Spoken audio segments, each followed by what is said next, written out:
நாட்களா இந்திய மாணவர்களுக்காகவும் இளைஞர்களுக்காகவும் போராடி வந்த சிஜேபி கட்சியினர் தனது போராட்டத்தை அடுத்த கட்டத்துக்கு எடுத்துட்டு போயிருக்காங்க.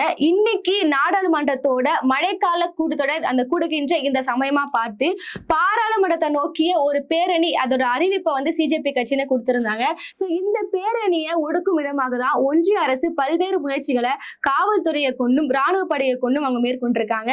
இன்னைக்கு எப்படிலாம் இந்த பேரணியை வந்து அவங்க தடுக்க பார்த்தாங்கன்னா, சிஜேபி கட்சியினை பொறுத்தவரையுமே இன்னைக்கு இவ்வளவு நாளா எப்படி அமைதியாக ஒரு போராட்டத்தை முன்னெடுத்து வந்தாங்களோ, இன்னைக்கு பேரணி என்பதும் பேரணினா நடந்து போயிருப்பாங்க, பாராளுமன்றம் வரையுமே நடந்து போயிருப்பாங்க. ஆனா இன்னைக்கு கொட்டு மலையில அவங்க ஓட வேண்டிய சூழ்நிலை என்பதை காவல்துறை உருவாக்கி கொடுத்திருக்காங்க. ஏன்னா அப்படிப்பட்ட ஒரு தடியடியை இன்னைக்கு காவல்துறை நிகழ்த்தி இருக்கிறார்கள். தடியடியை தாண்டி அவங்க மீது கண்ணீர் புகை கொண்டு வீசுறது, ஒரு கட்டத்துக்கு மேல நாடாளுமன்ற நுழைவு வாயில்ல துப்பாக்கி ஏந்திய பாதுகாப்பும் கொடுக்கப்பட்டிருக்காங்க. சோ இவ்வளவு விஷயங்கள் எல்லாமே நடக்குது. இதற்காக இப்படின்னா சிஜேபி கட்சியை பொறுத்தவரையுமே அவங்களா யார், அவங்க கட்சின்னு சொல்றதை தாண்டி தனது உரிமைகளுக்காக அவங்களுக்காக மட்டும் போராடல, இன்னும் அடுத்து வர ஜெனரேஷனுக்காக இந்தியாவில் இருக்கக்கூடிய ஒவ்வொரு மாணவர்களுக்காகவும் அவங்க போராடி கொண்டிருக்கிறார்கள். சோ இப்படிப்பட்ட ஒரு மாணவர்களை இளைஞர்களை இவ்வளவு ஒரு தேச விரோதிகள் போன்று ட்ரீட் பண்ண வேண்டிய அவசியம் என்ன அப்படின்ற கேள்விக்கு தான் இந்த ஒட்டுமொத்த தடியடியும் வந்து நிக்குது. இதற்கான ஒரு பதில மேலட்டமா பார்த்தோம்னா, என்னதான் அவங்க இப்படி ஒரு நாடாளுமன்றத்துல பாத்தீங்கன்னா ஒரு பிரதமர் இருக்கிறாரு, ஒரு எதிர்கட்சி எம்பிகள் இருக்கிறாங்க, ஒரு ஹையர் அபிஷியலா இருக்கிறாங்க. சோ இப்படி இருக்கக்கூடிய சூழ்நிலையில சிஜேபி கட்சியினர் அத்துமீறி உள்ள நுழைகிறாங்கன்னா அதை கட்டுப்படுத்த வேண்டிய கட்டாயம் என்பது அரசுக்கும் இருக்கு, காவல்துறைக்கும் இருக்கு. சோ இவங்க சொன்னா கேட்க போறதுல, அதன் காரணமாக தான் இப்படிப்பட்ட ஒரு முயற்சியில வந்து காவல்துறை ஈடுபட்டு இருக்காங்க. நீங்க சொன்னாலுமே ஒரு புறம் பார்க்கும்போது இவங்க எடுத்ததுமே ஒரு தேச விரோதிகள் திடீர்னு எங்கிருந்து குதிச்சு வந்துலாம் போராட்டத்துல அவங்க கிளம்பிறங்கல. இதுக்கு முன்னாடியே பார்த்தோம்னா கிட்டத்தட்ட ஒரு 20 நாட்களாக இந்த போராட்டம் என்பது தொடர்ந்து வந்துட்டே இருக்கு. முன்னாடியே பார்த்தோம்னா ரொம்ப அமைதியான முறையில தான் இந்த போராட்டம் என்பது ஆரம்பிச்சது. அதுக்கப்புறம் பார்த்தோம்னா சில அந்த டைம் பீரியட்லாம் கொடுத்திருந்தாங்க. இந்த சிஜேபி கட்சியை பொறுத்தவரையுமே அவங்களோட இந்த போராட்டத்துக்கான நோக்கம் என்பது இங்க இருக்கக்கூடிய எஜுகேஷன் சிஸ்டமை முறைப்படியாக நீங்க மாத்தணும். அதையும் தாண்டி இப்ப இவ்வளவு முறைகேடுகள் நடந்திருக்கு. நீட் தேர்வுல, சிபிஎஸ்இ தேர்வுல நிறைய மாணவர்கள் உயிரிழந்து இருக்கிறாங்க. அதுல நிறைய வந்து வினாத்தாள் கசிவு போன்ற பல்வேறு பிரச்சனைகள் இருக்கு. இதற்கு எல்லாத்துக்குமே வந்து நம்ம ஒன்றிய கல்வித்துறை அமைச்சர் இருக்கக்கூடிய தர்மேந்திர பிரதான் பொறுப்பேற்றுக் கொண்டு பதவி விலக வேண்டும். இதுதான் அவரோட கோரிக்கை. இதையும் தாண்டி இவ்வளவு நாள் போராட்டத்தின் வாயிலாக அவங்க கேட்ட ஒரு விஷயம் என்ன பாத்தீங்கன்னா, இதற்கு ஒன்றிய அரசு பிஜேபி அரசு கொஞ்சமாவது எங்களுக்கு செவி சாய்க்கணும், எங்க டிமாண்ட் அவங்க கேட்கணும்ன்றதா அவங்களோட முதற்கட்ட கோரிக்கையா இருந்துச்சு. ஆனா இந்த 20 நாட்களும் பார்த்தோம்னா ஒன்றிய அரசு எந்த ஒரு முயற்சியிலுமே அவங்ககிட்ட ஈடுபடல, எந்த ஒரு பேச்சுவார்த்தையும் ஈடுபடல. தொடர்ந்து மாணவர்கள் போராடுறாங்கன்னா அவங்க இந்தியாவோட சமத்துவத்தை பாதிக்கும் வகையில, அரசியலமைப்பு சட்டத்தை பாதிக்கும் வகையில எந்த ஒரு விஷயத்தை அவங்க மேற்கொள்ளவில்லை.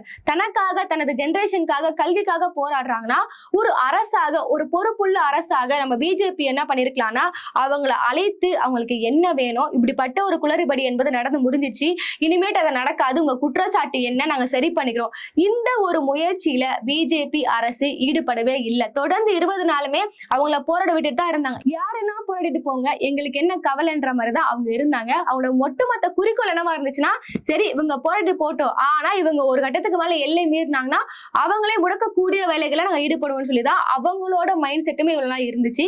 இதுக்கு முன்னாடி 18ஆம் தேதி அப்ப என்ன ஆயிடுச்சுன்னா, சோனம் வாங்சிங் தொடர்ந்து ஒரு 20 நாட்கள் மேலேயே பாத்தீங்கன்னா கால வரையற்ற ஒரு உண்ணாவிரதத்தை கையில எடுத்து வராது. சோ இவங்களோட கோரிக்கைகளா இருக்குல்ல, தர்மேந்திர பிரதான் பதவி விலக்கம், இந்த எஜுகேஷன் சிஸ்டம்ல மாற்றது தொடர்பாக தொடர்ந்து ஒரு உண்ணாவிரதம் இருந்துட்டு வந்தாரு. சோ இந்த உண்ணாவிரதத்தை நிறுத்துவதற்காக பிஜேபி அரசு என்ன பண்ணிட்டாங்கன்னா, அந்த போராட்டக்களத்துல நுழைஞ்சி அந்த மாணவர்களுக்கே தெரியாம திடீர்னு போலீஸை வச்சு என்ன பண்றாங்கன்னா அவரை வலுக்கட்டாயமாக ஒரு வெள்ளை போர்வையை கொண்டு அங்கிருந்து அப்புறப்படுத்துறாங்க. இதற்கு காவல்துறை என்ன பதில் சொல்றாங்கன்னா, நீதிமன்றம் தான் எங்களுக்கு ஒரு ஆர்டர் போட்டுச்சு, அவருக்கு உடல்நிலை சரியில்லை, அவருக்கு தேவையான மருத்துவ உதவிகளை செஞ்சாரணும்ன்றது உயர்நீதிமன்றத்தோட ஆர்டர், நாங்க அதுபடிதான் செயல்படுறோம்னு சொல்லிதான் காவல்துறை ஒரு எக்ஸ்பிளனேஷன் கொடுக்குறாங்க. ஆனா இப்ப என்ன ஆயிடுச்சுன்னு பாத்தீங்கன்னா, இப்படி ஒரு நலனுக்காக நாங்க செய்யறோம்னு சொல்லி வச்சுக்கக்கூடிய இந்த விஷயம் என்பது அப்படியே பேக் ஃபயர் ஆயிடுச்சு. இது இன்னும் பாத்தீங்கன்னா இளைஞர்களிடையே மீண்டும் ஒரு கோபத்தை, அதிகப்படியான ஒரு கோபத்தை தூண்ட ஆரம்பிச்சுது. இப்போ நீங்க உண்மையாகவே சோனம் வாங்சிங்கோட உடல்நிலை பத்தி நீங்க யோசிச்சிருந்தீங்கன்னா எங்ககிட்ட வந்து ஒரு முறைப்படியான ஒரு நீங்க பேச்சுவார்த்தை நடத்தி இருக்கணும். நீங்க அவர் மருத்துவமனைக்கு தான் கூட்டிட்டு போறீங்கன்னா அதுக்கு நாங்களும் உடன்பட்டிருப்போம். இப்படி எதுவுமே தெரியாம உள்ள திடீர்னு வந்து தடியடி நடத்தி அவரை வலுக்கட்டாயமாக கொண்டு செல்வதற்கான காரணம் என்ன என்பதுதான் இன்னைக்கு அவங்க பாராளுமன்றத்தை நோக்கி இப்படிப்பட்ட ஒரு பேரணியை இவ்வளவு ஆக்ரோஷமா செய்வதற்காக, ஆக்ரோஷத்தை தாண்டி இவ்வளவு தீவிரமா ஒரு சென்சிபிளா பண்றதுக்கான காரணமாகவே அது இருந்துச்சு. இப்ப டெஸ்ட் என்ன பார்த்தோம்னா, சோனம் வாங்சிங் அவர்களை எப்படினாவது இந்த போராட்ட களத்துல இருந்து அப்புறப்படுத்தி விட்டா இந்த சிஜேபி கட்சியினர் அபிஜித் ஜீப்கே வந்து உளவியல் ரீதியாக முடங்கி விடுவார் போடுவார் அப்படின்றதுதான் பிஜேபியோட பிளானா. நான் முன்னாடியே சொல்லியிருந்த மாதிரி இப்படி நீங்க கைது செய்தது மூலமாக தான் மாணவர்கள் எல்லாருமே இன்னும் ஒரு எழுச்சிக்கு வந்திருக்கிறாங்க. அதையும் தாண்டி சோனம் வாங்சுக கைது செஞ்சுட்டா போதும் அப்படின்னு நீங்க நினைச்சிருந்தீங்கன்னா இன்னைக்கு மீண்டும் மருத்துவமனைக்கு கொண்டு போயிருந்தாலுமே சோனம் வாங்சு தனது உண்ணாவிரத போராட்டத்தை இதுவரையுமே தொடர்ந்து கொண்டே வருகிறார். இது குறித்து எல்லாம் பேசும்போது தமிழிசை என்ன சொல்றாங்கன்னா, பிஜேபி தரப்புல இருந்து மோடி அவர்களோ இல்ல தர்மேந்திர பிரதான் அவர்களோ எதுவுமே பேசாம இருக்கிறாங்க. ஆனா இங்க தமிழ்நாட்டுல எல்லாத்துக்கும் முட்டு கொடுப்பாங்களா? யாரை பத்தி பேசலாம் முட்டு கொடுப்பாங்களே? முட்டு கொடுக்கும் ஒரு இடமாக தான் இன்னைக்கு தமிழ்நாடு போயிட்டு இருக்கு அப்படின்ற சூழ்நிலை பார்த்தோம்னா தமிழிசை அவர்கள் ஒரு பேட்டி கொடுக்குறாங்க. அவங்க என்ன சொல்றாங்கன்னா, இந்த சிஜேபி கட்சியினர் பின்னாடி ஒரு அரசியல் பின்புலம் என்பது இருக்கு, அவங்கதான் இவங்க எல்லாருமே ஆபரேட் பண்றாங்க அப்படின்னு சொல்லி ஒரு குற்றச்சாட்டை முன்னெடுத்து வைக்கிறாங்க. என்ன அரசியல் புலம் என்பதை நீங்க ஆதாரபூர்வமாக இல்லைன்னா வெளிப்படையாக சொல்லலாம்ல.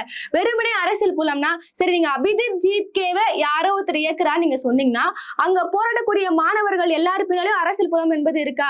இந்த கடந்த தேர்தலை பார்த்தோம்னா எல்லாருமே பிஜேபிக்கு ஓட்டு போட்டிருப்பாங்க, எல்லாருமே வட மாநிலத்தை சேர்ந்தவங்க. அவங்க எப்படி ஒரு அரசியல் பின்புலமா இருக்கும்? சோ இவங்களோட அரசியல் பின்புலம் என்னவா இருக்குன்னா பிஜேபியா தான் இருக்கு. அங்க இருக்கக்கூடிய மாணவர்களை பல பேர் நீங்க போய் கேட்டீங்கன்னா தெரிஞ்சும் தெரியாமலும் பிஜேபிக்கு அவங்க ஓட் பண்ணிருப்பாங்க. சோ இப்படி இருக்கக்கூடிய சூழ்நிலையில அரசியல் பின்புலம் சொல்லி அவங்க கொண்டு வராங்க. இப்ப பிஜேபியோட ஸ்டைல் என்னன்னு பார்த்தோம்னா, யாரெல்லாம் பிரதமரை நோக்கி பிஜேபி அரசை நோக்கி அவங்கள சிஸ்டமை நோக்கி யாரெல்லாம் கேள்வி கேட்டாலும் அவங்க எல்லாருமே பாத்தீங்கன்னா தேச விரோதிகள், அவங்களுக்கும் பயங்கரவாதிக்கும் சம்பந்தம் இருக்கு, அவங்க இந்தியாவே இல்லைன்ற அளவுக்கு தான் அவங்க பேசுவாங்க. இதுக்கு முன்னாடியே விவசாயிகள் போராடும் போது விவசாயிகள் போராட்டத்துல அவங்க விவசாயிகளை எப்படி ட்ரீட் பண்ணாங்க நம்மளுக்கு தெரியும். இப்பவும் பாத்தீங்கன்னா அப்ப விவசாயிகள் என்ன சொன்னாங்கன்னா, அவங்களும் தேச விரோதிகள், அவங்களுக்கும் மற்ற நாட்டுல இருக்கக்கூடிய அந்த பயங்கரவாதிகளும் தொடர்புன்ற மாதிரி அவங்க சொன்னாங்க. ஆனா போராடியது எல்லாமே இந்தியாவை சார்ந்த விவசாயிகள். இப்படி யாரெல்லாம் இந்தியால பிஜேபி பண்ணிக்கக்கூடிய இந்த அடக்குமுறைகளை எதிர்த்து கேள்வி கேட்டாலோ, யாருக்கெல்லாம் கோவம் வருதோ, மாநில உரிமைகளுக்காக பேசுறாங்களோ, தனது தனிப்பட்ட ஜனநாயக உரிமைகளுக்காக குரல் கொடுக்குறாங்களோ, இவங்க எல்லாருமே தேசிய விரோதிகளை சித்தரிக்கக்கூடிய வேலைகளை தான் பிஜேபி தொடர்ந்து ஈடுபட்டு வராங்க. சரி, இன்னைக்கு இறுதியா பார்த்தோம்னா அந்த போராட்டத்தை எப்படின்னா இந்த போராட்டக்காரர்களை கலைக்க வேண்டிய நடவடிக்கையில காவல்துறை செயல்பட்டு இருக்காங்க. அதையும் தாண்டி அபிதீப் ஜிகேவும் கைது செய்யப்பட்டிருக்கிறாரு. சோனம் வாங்சுங் ஒரு சைடு மருத்துவமனையில இருக்கிறாரு. இறுதியா இந்த போராட்டம் என்பது எதை நோக்கி போயிட்டு இருக்குன்னு பாத்தீங்கன்னா, இவ்வளவு நாள் கழிச்சு இப்பதான் பிஜேபி தரப்புல இருந்து ஒன்றிய அரசு தரப்புல இருந்து என்ன பண்றாங்கன்னா, அவங்கள பேச்சுவார்த்தைக்கு அழுகக்கூடிய அந்த முதற்கட்ட நடவடிக்கை என்பது மேற்கொள்ளப்பட்டிருக்கு. சிஜேபி கட்சியை பொறுத்தவரையுமே நீங்க ஏதாவது காவல்துறையை விட்டு நீங்க பேச்சுவார்த்தை நடத்துறீங்கன்னா அந்த பேச்சுவார்த்தையில நாங்க வரமாட்டோம். ஒண்ணு அந்த பேச்சுவார்த்தை என்பது பிரதமர் அளவுல இருக்கணும், இல்லைன்னா மத்திய அமைச்சர்கள் அளவுல இருக்கணும். அப்பதான் நாங்க பேச்சுவார்த்தைக்கு வருவோன்ற முடிவுகளும் போயிட்டு இருக்கு. மறுபுறம் என்ன செய்திகள் வந்துட்டு இருக்குன்னு பாத்தீங்கன்னா, தர்மேந்திர பிரதான் அவர்கள் நம்ம பிரதமர் மோடி அவர்களை சந்திக்க போறான்ற செய்திகளும் வந்துட்டு இருக்கு. இந்த சந்திப்பு என்பது ஒரு வேலை ஓகே, மாணவர்கள்லாம் போராடுறாங்க, நான் மாணவர்கள் நலனை கருதி நானே பதவியை ராஜினாமா செஞ்சுக்கிறேன், எல்லா தவறுகளுக்கும் நான் பொறுப்பேற்றுக் கொள்றேன்னு சொல்லிட்டு அதற்காக ஒரு சந்திப்பு நிகழ போதான்னு பாத்தீங்கன்னா கண்டிப்பா கிடையாது. இது எதை குறித்துன்னு தெரியல. இப்போ உண்மையாகவே பிஜேபி அவ்வளவு சீக்கிரமால இந்த பதவிகளை மாத்துறது, ராஜினாமா செய்யறது, ஒரு கோரிக்கை முன்னெடுத்து வைக்கிறாங்கன்னா அதுக்கு செவி சாய்க்கிறது அவங்க பண்ணவே மாட்டாங்க. இதை ஒரு வேற ஃபார்முலா மூலியமாகவாது செய்யறதுக்கான சில வாய்ப்புகள்லாம் இருக்கு. அமைச்சரவையில மாற்றம், அதாவது இப்ப நாடாளுமன்ற தேர்தல் வருதுல்ல, சோ அதற்காக நாங்க ஒரு ரெடி ஆகுறோம் அப்படின்ற பேர்ல தான் அமைச்சரவையில மாற்றம் கொண்டு வந்து தர்மேந்திர பிரதான வேறு துறைக்கு மாற்றுவதற்கான நடவடிக்கையை தான் அவங்க தொடர்ந்து ஈடுபடுவாங்க. ஆனா பிஜேபி வெளிப்படையாக நேரடியாக இந்த நடந்த தவறுக்கு நாங்க பொறுப்பேற்றுக் கொள்ள மாட்டோம், மாணவர்களோட கோரிக்கையை நாங்க ஏத்துக்கிறோன்ற மாதிரி எந்த ஒரு செயலும் செய்ய போறது இல்ல. இன்னைக்கு மாணவர்களை முடக்கி விட்டதாக ஒன்றிய அரசு தொடர்ந்து நினைச்சிட்டு வராங்க. ஆனா அவங்களோட போராட்டம் என்பது மேலும் நீடிக்கும். இப்போ அவங்களோட போராட்டம் என்பது எதற்காகனா, தர்மேந்திர பிரதான பதவி விலக்கம் செய்யணும், இது மட்டுமா அவங்க கோரிக்கை.